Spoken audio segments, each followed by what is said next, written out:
alewanako ny irako ka samy andreyeye isika iaby vetsova tompoko atolotro aminareo hitondra fandresena gasy miaramira ho mira ina miaramifaly yeye ny afalina aza tao mamenatre mijoro fakasenao tandrovy tsara ny kolotsaina nananao asandro ato ambono hitany zao tontolo izao mirearea fa malagasy zao sy anao olona ioro hoe hitino afatoa aza avelo fato ny soatoavina toavina ireo mamalagasy antsika leo anjaka mitena fitiavana olona ioro hoe hitino afatoa aza avelo fato ny soatoavina toavina ireo mamalagasy antsika leo anjaka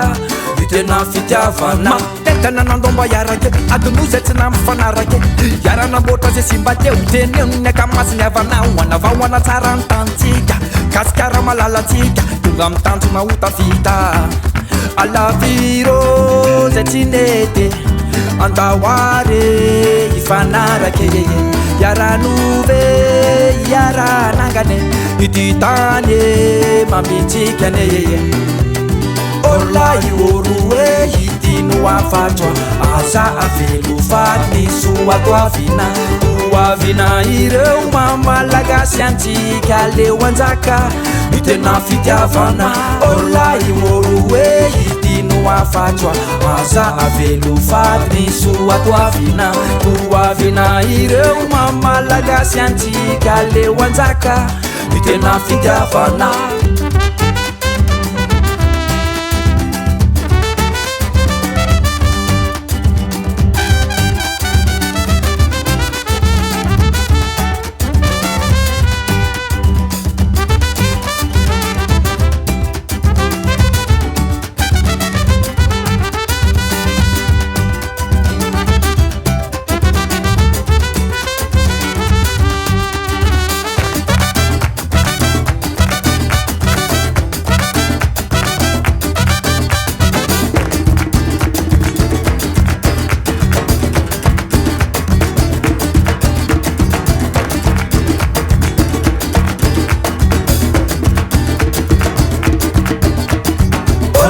ioroe hitino afatoa aza avelo fato ny soatoavina toavina ireo mamalagasy antsika leo anjaka mitena fitiavana olona ioroe hitino afatoa aza avelo fato ny soatoavina toavina ireo mamalagasy antsika leo anjaka mitena fitiavana